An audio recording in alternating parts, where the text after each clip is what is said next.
الرجيم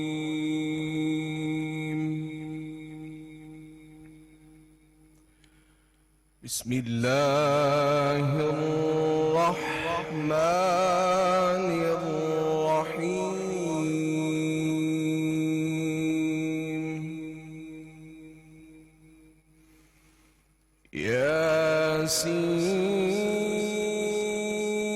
ياسين والقرآن الحكيم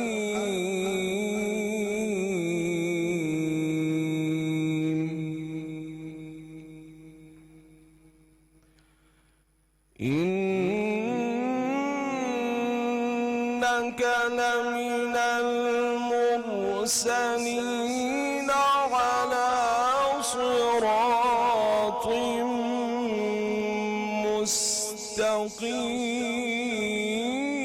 مستقيم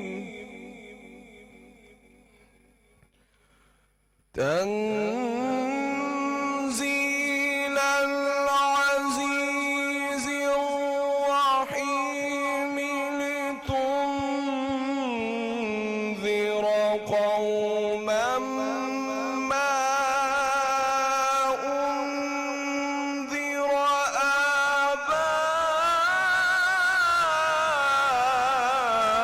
آباؤهم فهم غافلون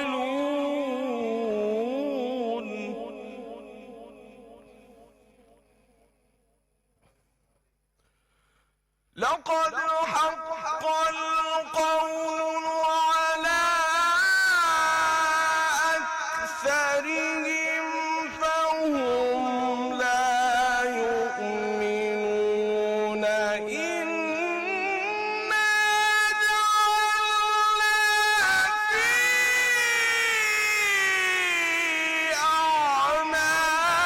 أعناقهم أغلالا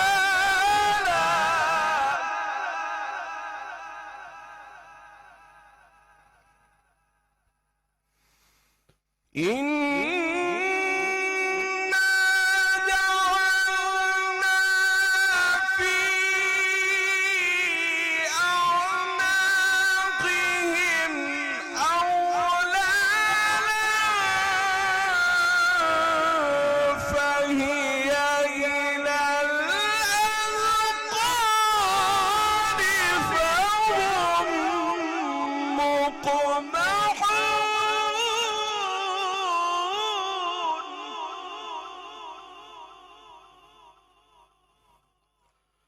وجعلنا من بين أيديهم سدا ومن خلفهم سدا فأغشيناهم فهم لا يبصرون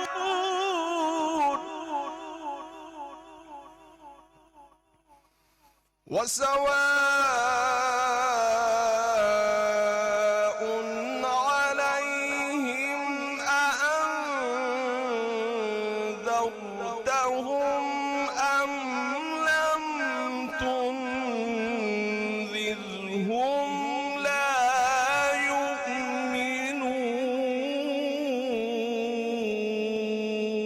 يؤمنون صدق الله العلي العظيم جزاکم اللہ خیر، جزاکم اللہ۔ قاری نعمان سیفی صاحب کی طرف سے کی گئی تلاوت کلام پاک سے آج کی اس بابرکت محفل کا آغاز ہوا چاہتا ہے۔ اسے آپ سیری ٹرانسمیشن کہتے ہیں، لیکن میں سمجھتا ہوں کہ ایک ایسی محفل ہے جس میں علماء کرام آپ کے سامنے موجود ہوتے ہیں، ملک کے معروف نعت خواں آپ کے ساتھ موجود ہوتے ہیں، دین کی باتیں ہوتی ہیں، اصلاح کی باتیں ہوتی ہیں، روزے کی بات ہوتی ہے۔ تو اس کے ساتھ ساتھ ہم نے ایک سیگمنٹ بھی رکھا تھا، اگر آپ کے ذہن میں کوئی ایسا ہی سوال بھی موجود ہوں تو وہ بھی آپ پوچھ سکتے ہیں۔ علماء کرام ہمارے ساتھ موجود ہوتے ہیں۔ ہمارے ساتھ حسب معمول جناب سید ضیاء اللہ شاہ بخاری صاحب موجود ہیں۔ بخاری صاحب آپ کو مبارک ہو آپ اسلامی نظریاتی کونسل کے رکن بھی آج بن گئے. ان کے ساتھ جناب حافظ مرغوب حمدانی صاحب صدارتی ایوارڈ یافتہ ہمارے ملک کے معروف نعت خواں تشریف رکھتے ہیں, اور ڈاکٹر پروفیسر متی اللہ باجوہ صاحب آج ہمارے ساتھ شریک گفتگو ہوں گے, اور ان کے ساتھ جناب عابد رؤف قادری صاحب, کل بھی آپ نے ان کو سنا بڑی خوبصورت آواز کے ساتھ.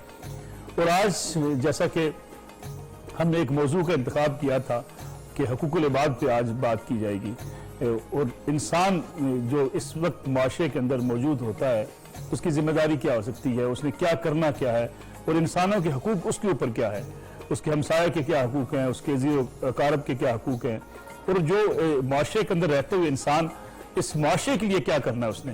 اس پہ ہم آج چاہ رہے ہیں کہ اسلام کے نقطہ نظر سے جو اسلام نے ہدایات جاری کی ایک مسلمان کے لیے کہ وہ کیا کرے گا ایک معاشرے کی بہتری کے لیے, اس پہ ہم بات کریں گے, اور پھر اس کا احساس شاید ہمیں ہو پائے کہ واقعی ہم کرتے کیا ہے, ہماری زندگی کے معمولات ہیں کیا, اور ہماری ذمہ داری اصل ہے کیا.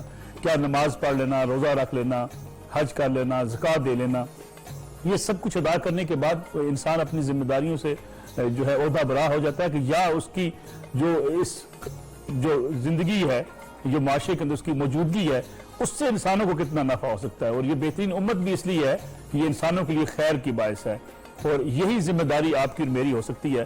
اگر ہم معاشرے کے لیے کچھ نہ کر سکیں, اپنے عزیز و اقارب کے لیے, اپنے پڑوسیوں کے لیے, اپنے رشتہ داروں کے لیے, تو پھر شاید میں سمجھتا ہوں زندگی کا مقصد بھی پورا نہیں ہو سکتا. جو نبی کریم صلی اللہ علیہ وسلم کے حوالے سے ایک حدیث بھی اس کا مفہوم ہے کہ عائشہ سے روایت کی جاتی ہے کہ نبی کریم صلی اللہ علیہ وسلم نے فرمایا کہ حضرت جبرائیل علیہ السلام مجھے جب تاکید کر رہے تھے پڑوسی کے ساتھ حسن سلوک کے حوالے سے, تو مجھے یہ گمان ہوا, مجھے یہ لگا کہ کہیں وہ یہ نہ کہہ دیں کہ یہ حکم نہ آ جائے کہ وراثت میں بھی ہمسایہ حقدار ہوگا. لیکن جو ہمارا رویہ ہے اپنے ہمسائے کے ساتھ وہ بھی آپ کے سامنے ہے. ضیاء اللہ شاہ بخاری صاحب, ہم بہترین امت ہیں کیا اس لیے کہ ہم نمازیں پڑھتے ہیں, یا ہم روزے رکھتے ہیں, یا ہم حج کرتے ہیں, یا اس امت کے ذمہ کوئی بڑا کام تھا؟ الحمدللہ رب العالمین والصلاة والسلام علی سید المرسلین وعلی آلہ وصحبہ اجمعین, اما بعد فاعوذ باللہ من الشیطان الرجیم, بسم اللہ الرحمن الرحیم, رب اشرح لی صدری ویسر لی امری واحلل عقدۃ من لسانی یفقہوا قولی. عزت مآب جناب ملک صاحب, یقیناً آج بڑا اہم عنوان آپ نے منتخب کیا ہے حقوق العباد کے حوالے سے, اور ایک انسانی معاشرے میں اللہ تعالیٰ نے ہمیں جس عظیم مقصد اور مشن کی تکمیل کے لیے بھیجا ہے اس کے بارے میں بھی آپ نے اپنے انٹرویو میں بڑا وہ خوبصورت انداز سے اشارہ کیا ہے کہ اللہ تعالیٰ نے وہاں پر کیا الفاظ استعمال کیے. کنتم خیر امت, آگے فرمایا اخرجت للناس, انسانوں کی تمہیں میں نے بہترین امت اس لیے بنا کر بھیجا ہے کہ تمہارا جو دائرہ کار ہے وہ انسانوں تک ہے. نبی پاک صلی اللہ علیہ وسلم فرماتے خیر الناس من ينفع الناس, تم میں سے بہترین وہ ہوگا جو سارے انسانوں کو نفع دینے والا ہو. خود اللہ تعالیٰ قرآن پاک میں شاہ فرماتے اما ما ينفع الناس فيمكث في الارض, جو انسانوں کو بلا تفریق نفع دینے والا بن جاتا ہے اللہ اس کو استحکام عطا کرتا ہے. نبی کریم علیہ السلام کی یہ تعلیمات مبارکہ جو ہیں وہ ہمیں یہ سکھا رہی ہیں.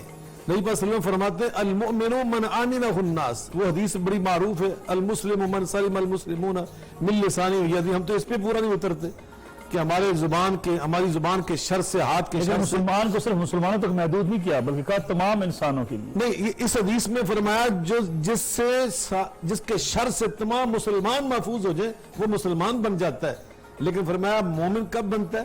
المومن من آمنہ الناس, من آمنہ الناس ولا دماء و اموالہم, جس کے شر سے تمام انسان, مسلمانوں سے بھی آگے تمام انسان محفوظ ہو جائیں, پھر سمجھو وہ بندہ مومن بن گیا.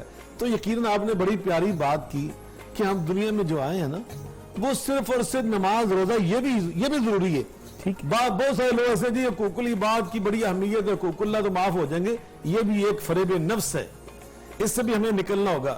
حقوق العباد کی بھی پرواہ وہی کرتا ہے جو حقوق اللہ کی پرواہ کرتا ہے, جو اپنے خالق مالک رازق یا ایھا الانسان ما غرک بربک الکریم الذی خلقک فسواک فعدلک فی ای صورت ما شاء رکبک. اس رب کریم خالق و مالک سے جو بندہ بیگانہ ہے اس کو پرواہ نہیں ہے. وہ بندوں کی کیا پرواہ کرتا ہے؟ بندوں کی پرواہ وہی کرتا ہے جس کو اللہ کے حقوق یاد رہتے ہیں. تو یقیناً ایک مسلمان اس کو نماز وہ بھی نماز کیا سکھاتی؟ نماز بھی تو ہمدردی سکھاتی. اقیم الصلاۃ علی ذکری، اللہ کا جو ذکر ہے، اللہ کی جو یاد ہے، وہ کیا ہے کہ میری مخلوق کے ساتھ بھلا کرو، ان کے ساتھ محبت کرو. ہمارے اسلاف فرمایا کرتے تھے. ملک صاحب میں ایک بڑی آپ کو بڑی خوبصورت بات بتانے لگا ہوں. یہ ساری باتیں خوبصورت اللہ رسول کی. وہ تشریحات میں فرماتے ہیں کہ جب ہمارے دل میں نیکی کی خواہش پیدا ہوتی ہے وہ دو قسم کی ہوتی ہے. ایک نیکی وہ ہوتی ہے جس کا تعلق اللہ کے ساتھ، حقوق اللہ کے ساتھ، حقوق اللہ کے ساتھ، اور ایک وہ نیکی جس کا تعلق حقوق العباد کے ساتھ، والدین کی خدمت، کسی یتیم کی کفالت، کسی بیوہ بہن کی اعانت، اس طرح کی. کہتے ہیں کہ جب حقوق اللہ کے معاملے میں نیکی کے جذبہ پیدا ہونا تو یہ جذبہ ہمارے دل میں فرشتہ اس کی تحریک پیدا کرتا ہے. اور جب ہمارے دل میں تحریک پیدا ہوتی ہے نا، میں کسی یتیم کی کفالت کروں، کسی بیوہ بہن کی اعانت کروں، تو ہمارے دل میں اس نیکی کی تحریک میرا اللہ خود پیدا کرتا ہے. بالکل اندازہ لگائیں کہ حقوق العباد کا کیا مقام ہے. اور پھر حقوق العباد میں جو ترتیب ہے، والدین ہیں، گھر والے سب سے پہلے، اولاد ہے. میں اس کی طرف واپس آتا ہوں. ڈاکٹر مطیع اللہ صاحب، جیسے کہ ہم بات کر رہے تھے کہ صرف مسلمان کے لیے نہیں بلکہ انسانوں کے لیے خیر کا باعث بنے گا، انسانوں کے کام آئے گا. اس میں قطع نظر کہ وہ اسلام کے اندر داخل ہیں لوگ یا نہیں، لیکن ہمارے یہاں ایک بحث کی جاتی ہے. ہم ایون صدقہ خیرات کرتے ہیں، ہم کسی کی مدد کرتے ہیں تو ہم ترجیحات مقرر کر لیتے ہیں کہ جی مسلمان پہلے ترجیح میں ہوگا، دوسرا غیر مسلم بعد میں ترجیح میں ہوگا. لیکن کیا ضرورت مند پہلی ترجیح نہیں ہوگا؟ الحمدللہ العزیز الغفار والصلاة والسلام علی سید الابرار، اما بعد، اعوذ باللہ من الشیطان الرجیم، بسم اللہ الرحمن الرحیم. سب سے پہلے تو آپ کا شکریہ کہ اس سنجیدہ مجلس میں مجھ جیسے طالب علم کو آپ نے دعوت دی. ماشاءاللہ آپ تشریف لائے، آپ کا شکریہ. شاہ صاحب نے اور آپ نے ماشاءاللہ بڑا موضوع کو پہلے سے ہی ایسا کھول دیا ہے، اور شاہ صاحب کے ساتھ بیٹھ کے یہی ایک مسئلہ ہوتا ہے کہ کون سی بات چھوڑیں گے کہ ہم اللہ کو خوش یہ شاہ صاحب کی محبت ہے، یہ ان کی محبت ہے، ان کی شفقت بھی ہمارے بڑے ہیں. دیکھیے ملک صاحب، اصل بات یہ ہے کہ نبی کریم صلی اللہ علیہ وسلم نے، جیسے شاہ صاحب نے وہ حدیث کوٹ کی نا کہ من امنہ الناس، تو نبی کریم علیہ السلام کا ایک بہت بڑا اور بہت معروف بیان ہے، کلام ہے آپ کا ایک، کیونکہ اللہ نے آپ نے خود فرمایا کہ اللہ نے مجھے دوسرے نبیوں سے جو ممتاز صلاحیتیں اور خوبیاں عطا فرمائی ان میں سے ایک یہ ہے، وہ اعطیت جوامع الکلم، مجھے جامع کلام عطا کیا گیا. تو اس میں ایک جملہ آپ کا ہے، بڑا معروف ہے، خیر الناس من ینفع الناس، لوگوں میں سے بہتر وہ ہے جو لوگوں کو نفع دینے والا ہے، جس کا قرآن مجید کا حوالہ شاہ صاحب پڑھ چکے ہیں. جب آپ کے جو زون ہے آپ کی خدمت کا، بالکل ٹھیک، اس میں جو پہلے آئے گا، یہ نہیں تفریق ہو سکتی کہ ایک ہمسایہ غیر مسلم ہے تو اس کو چھوڑ کر مسلمان کو پہلے دیکھا جائے گا. اگر وہ غیر مسلم زیادہ ضرورت مند ہے تو بالکل پہلے ضرورت مند ہے. اور نبی کریم صلی اللہ علیہ وسلم نے جو اپنے موالی کا یا اپنے غلاموں کا خیال رکھنے کا حکم دیا، تو مدینہ میں آپ صلی اللہ علیہ وسلم کی زندگی کی انتہا تک بھی ایسے غلام موجود تھے جو مسلمان نہیں ہوئے، اور مسلمان ہوتے تھے. آپ کی تربیت اور آپ کی تعلیم کے صحابہ سے جب دیکھتے تھے، جب لوگ ان کی خدمت کرتے تھے، جب لوگ ان کا خیال کرتے تھے. مثلا نبی کریم صلی اللہ علیہ وسلم کے پاس ایک معاملہ، اور آپ پہچانتے، ہاں یہ بات درست ہے کہ بعض اوقات مسلم کا حق پہلے نمبر پہ ہوتا ہے، بعض معاملات میں مسلم کا حق پہلے نمبر پہ ہے. یہ بھی شریعت نے ہمیں سکھایا ہے، کیونکہ یہ جو حقوق کا معاملہ ہے نا، ایک ہلکی سی بات شاہ صاحب نے چھیڑی، مجھے لگتا تھا کہ یہ بات آگے جائے گی، کہ معاشرے میں ایک غلط بات، ایک فریب پایا جاتا ہے کہ حقوق العباد اور حقوق اللہ کوئی دو چیزیں ہیں، اور یہ معروف کیا جاتا ہے کہ حقوق العباد کو اللہ معاف نہیں کرے گا، حقوق اللہ کو معاف کر دے گا. حالانکہ در حقیقت کہانی یہ ہے کہ یہ حقوق العباد بھی اصل میں اللہ کے حقوق ہیں، اس لیے کہ اللہ نے متعین کیا کہ آپ ماں کی خدمت کریں گے، اللہ نے حق دیا باپ کو کہ اس کی خدمت کی جائے گی، اللہ نے حق دیا بیوی کو کہ اس کا خیال رکھا جائے گا، اللہ نے ہی بیوی کو پابند کیا وہ شوہر کا خیال رکھے. تو یہ باہمی طور پر ایک اللہ کا فرمان، جو آدمی، جو شخص بھی اللہ کے بندوں کی خدمت بندوں کی مرضی سے کرتا ہے یا ان کی خواہش خوشنودی کے لیے کرتا ہے، وہ اصل میں اللہ تعالیٰ سے کچھ حاصل نہیں کر پائے گا. اس کو خدمت کا بھی صلہ تبھی ملے گا جب وہ اللہ کے لیے کرے گا. اور اس میں کوئی تفریق نہیں ہے، جو بھی اس کے زون میں آئے گا، جو بھی ضرورت مند ہے، جو بھی سائل، مثلا سائل ہے، سائل کی بات اگر کریں تو ایک سائل آنے والا پہلے آپ اس کا عقیدہ پوچھیں گے کہ اس کو دینا ہے، پہلے یہ دیکھا جائے کہ ضرورت مند کون ہے. اس کا ضرورت مند دیکھا ایک چھوٹی سی کمرشل بریک پروگرام میں شامل کرنی ہے ٹرانسمیشن میں، اس کے بعد واپس آتے ہیں.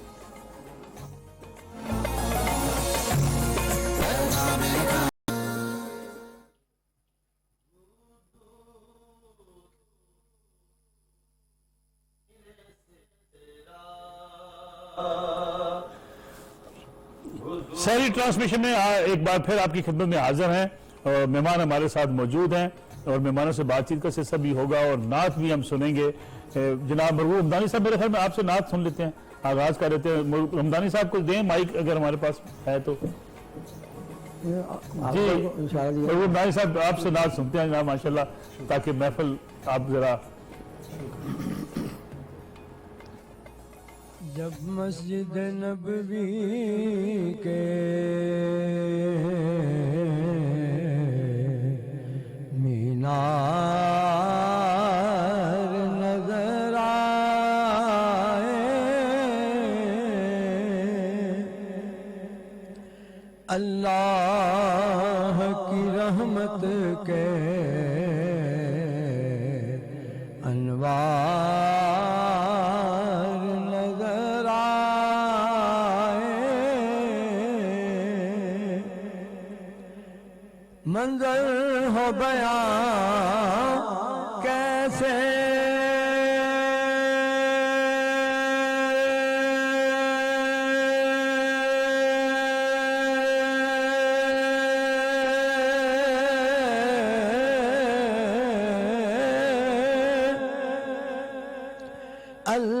الفاظ نہیں ملتے,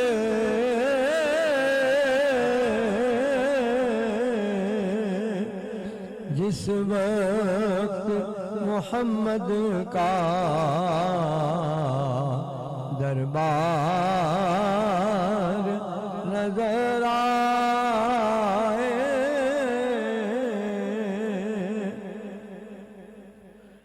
بس یاد رہا اتنا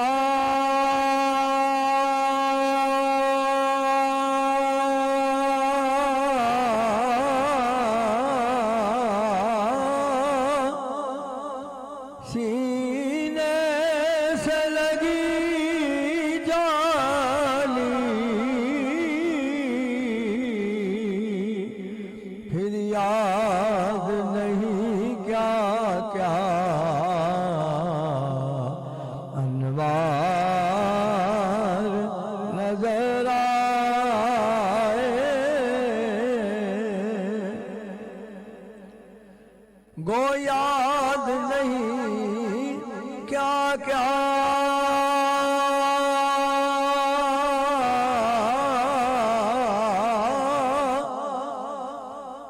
انوار نظر آئے,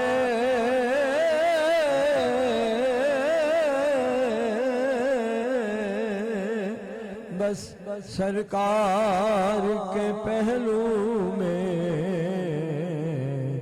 دو یار نظر آئے, سرکار کے پہلو میں دو یار نظر آئے, میری ہے دعا یارو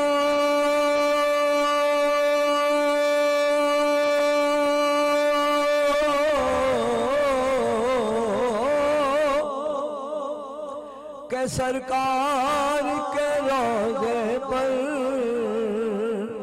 اللہ کرے میرا ہر یار نظر آئے, جب مسجد نبوی کے مینار نظر آئے.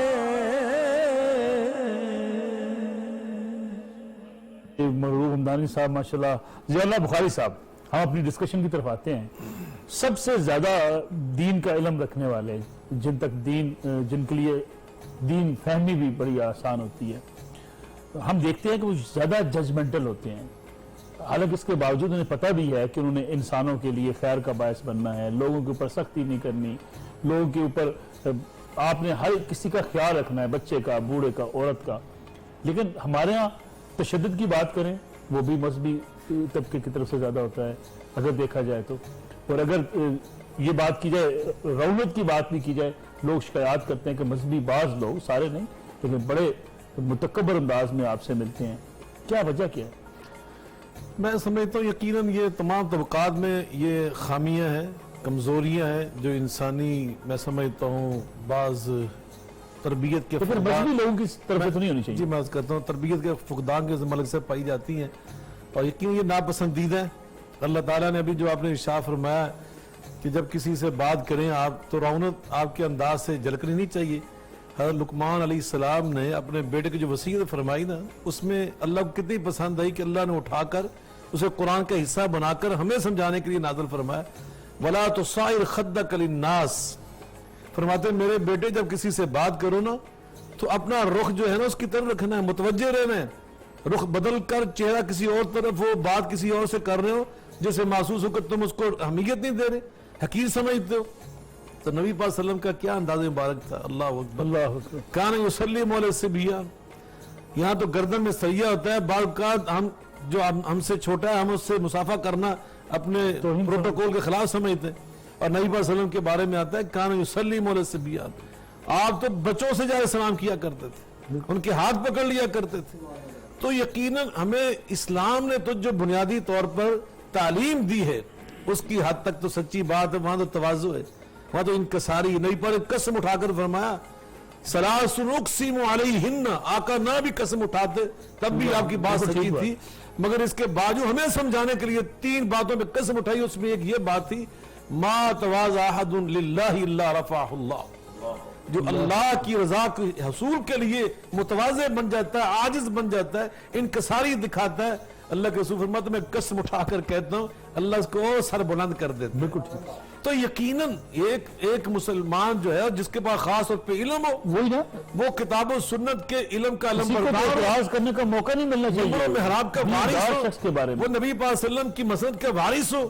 تو صحابہ کرام اصل میں کیا کہتے ہیں، حضرت عبداللہ ابن عمر فرماتے ہیں رضی اللہ عنہما، ہم نبی پاس جب علم حاصل کرتے تھے کیسا انداز تھا، 10 آیات لیتے، ان کو یاد کرتے، ان کے معانی سمجھتے، پھر اس میں عمل کرتے، یہ ہوتی تعلیم۔ ہم نے ڈگریاں تو لے لی ہیں، اسناد تو لے لی مدارس کے فاضل ہونے کی، یونیورسٹیز کے فاضل ہونے کی، لیکن معذرت کے ساتھ تربیت سے ہم تربیت کو بالکل اگر فقدان تربیت رہی، صحیح صحیح ہوتی بات۔ تو ہمارے اندر عاجزی ہوتی، تواضع ہوتی، اکڑ نہ ہوتی ہے اللہ والے صحیح ایسے بات ہیں، اہل علم بڑے لوگ ایسے، ہیں، صحیح بڑے بات۔ متواضع ہم نے بزرگ دیکھے، اہل اللہ، ابھی ہمدانی صاحب میرے دائیں طرف بیٹھے ہیں، کتنا بڑا نام ہے، ماشاءاللہ، مگر آپ کی عاجزی دیکھیں، اس طرح کیسے لوگ الحمدللہ موجود ہیں، بڑی تعداد میں موجود ہیں، لیکن یہ ایسے لوگ ہیں، میں آپ کو صحیح بات بتاؤں ملک صاحب، اللہ یہ عالم بھی نہیں ہے جن کی طرف آپ اشارہ کر رہے ہیں، آپ جائیں ان کی تحقیق کر کے دیکھ لیں، صحیح بات، یہ صحیح طور پہ علم بھی نہیں پڑے ہوئے، صرف ٹوپی سر پہ رکھ لینا، ہاں، اس کا علم، پہن صحیح بات، لینا، یہ علم نہیں ہے۔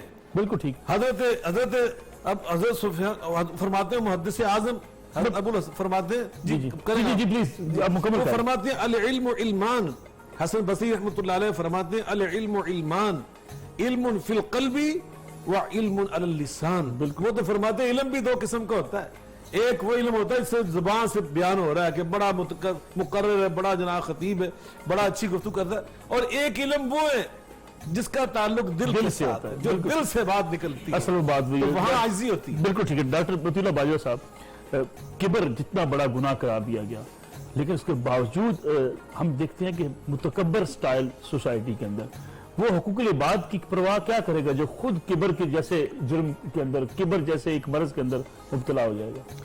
دیکھیے میں پہلے تو جو بات آپ نے شاہ صاحب سے شروع کی اور ایک مذہبی حوالوں سے اشارہ کیا کہ مذہبی لوگوں میں بھی یہ پایا جاتا ہے، میں ایک بات مذہبی لوگوں کو اور اپنے، چونکہ ہمارا تعلق بہرحال ان سے ہے اور ان کی کوئی جو بھی ناخوبی ہے یا جو بھی بات الزام کے طور پہ وہ ہم سب پہ ہی آتی ہے، ٹھیک ہے، اور ہم سب ذمہ دار بھی ہیں۔ میں نہیں سمجھتا دیکھیں کہ اکثر لوگ سوالات اٹھاتے ہیں کہ وہ کہتے ہیں نیرو مائنڈ کون لوگ ہوتے ہیں، مذہبی لوگ میں ہوتے ہیں۔ سمجھتا ہوں کہ ہم سب ذمہ دار ہیں، اور ہماری جو دوریاں ہیں باہمی اور اس وجہ سے جو گیپ پیدا ہوا ہے اور اس میں ایک دوسرے کو ہم نے سب سے پہلے تو ایک دوسرے کے ساتھ تشدد کا رویہ اختیار کیا ہے، بالکل ٹھیک، اور اس کا نقصان یہ ہوا ہے کہ آج بعض لوگوں کو جب دیوار سے لگانے کی کوشش کی جاتی ہے تو رد عمل میں وہ ایسا کچھ کر جاتے ہیں جو دیوار سے لگانے والے چاہتے تھے کہ یہ کریں تاکہ ہم اسلام پر الزام لگائیں، یہ بھی ایک وجہ ہے۔